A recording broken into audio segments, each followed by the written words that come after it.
हमारे भीतर संस्कारों का आगमन होगा, हमारे भीतर धन्यता का आगमन होगा। क्योंकि आप सभी लोगों ने पिछले बार चातुर्मास करने के बाद इतना श्रद्धा, इतनी भक्ति, इतना समर्पण दिखाया कि आपका प्रयास फिर से लाल मंदिर से आचार्य पुष्पवंत सागर महाराज के पास गया और महाराज ने आपके प्रयास को प्रसाद के रूप में, चातुर्मास के रूप में दे दिया। और मेरे ख्याल ये मान करके चलना कि जितना आप सभी महसूस कर रहे थे, चातुर्मास आपको मैंने दिया नहीं है, बल्कि चातुर्मास आपने लिया है।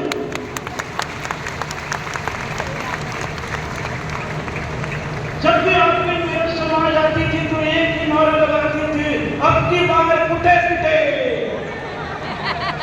क्या बात है। और जब ये नारा लगाते थे तो मेरे को देखते थे महाराज जी का फेस इंप्रेशन क्या हो रहा है, चेहरे के हाव भाव क्या है। ख्याल करना, ये चातुर्मास अगर आपने लिया तो समझ लेना शेर के मुख से हिरण को निकाल करके लाए हो, क्योंकि वहां पर लाल मंदिर के 15 मंदिर खड़े हैं, बलबीर नगर के 11 मंदिर खड़े हैं, सतना का 6 मंदिर खड़ा है और मेरठ का 33 नहीं 42 मंदिर सब खड़े। भीतर एक नेतृत्व चल रहा है, भीतर एक उमंग उत्साह चल रहा है और सारी की सारी समाज खड़ी है। आप सोचो लाल किले के मैदान से क्रांतिकारी ठहराकर आज फिर लेकर के वर्षा योग के लिए आप सभी लोग आ गए। इसलिए चातुर्मास में मैं नहीं आया हूँ, चातुर्मास के लिए आप मुझे लेकर आए हो। और जब लाए हैं तो मैं देख रहा हूँ कि एक चातुर्मास और एक प्रवास के बाद लोगों के मन में उदासीनता आती है, लेकिन इस मेरठ में देख रहा हूँ एक चातुर्मास के बाद 3 बार और आ चुका हूँ, ये 4थी बार जा रहा हूँ तो और भी आपके भीतर उत्साह, लगन, समर्पण और पूरा मार्ग आपकी सेवा, भक्ति, आराधना से भरा हुआ और समाज के व्यक्तियों से भरा हुआ मार्ग मोक्ष को मार्ग दर्शाता है।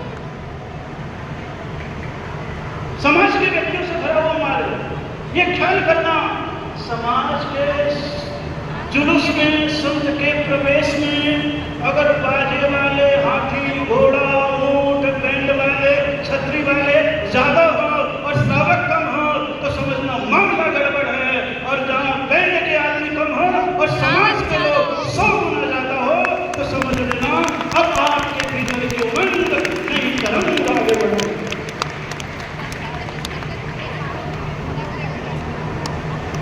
अभी ये जरूर कह रहे थे महिला पुरुष की बातें, मेरे को बड़ी हंसी आ गई कि बोले जो भोजनशाला में अगर पुरुष प्रवेश करेंगे तो उसे क्या समझेंगे, महिला समझेंगे।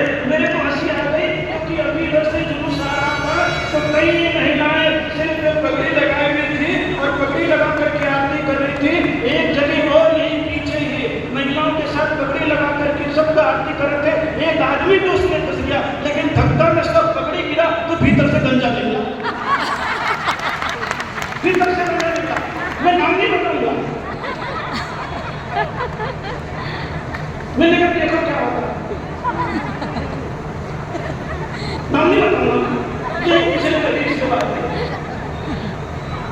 अब सोचना, अब ये चातुर्मास में आपको धर्म को, सत्संग को, महाराज को सिर की पगड़ी नहीं समझना है, आपको समझना है तो शरीर की चमड़ी समझना है। क्या समझना है? अगर आपने सिर की पगड़ी समझ ली तो आज प्रवेश के दिन तो लगा लिया, फिर उतार करके रख दिया, और चमड़ी समझ ली तो जन्म से लेकर के मृत्यु तक चमड़ी रहती है। उसी प्रकार प्रवेश से लेकर बिहार तक आपकी चमड़ी, आपकी श्रद्धा, आपकी भावना इस पंडाल में, इस परिसर में नजर आने लगी। इसीलिए होता है। चातुर्मास से पहले भी क्यों हो, आनंद के साथ क्यों हो, लेकिन चातुर्मास दो प्रकार से हो जाता है। एक मोमबत्ती के समान होता है और एक अगरबत्ती के समान। किसके समान होता है?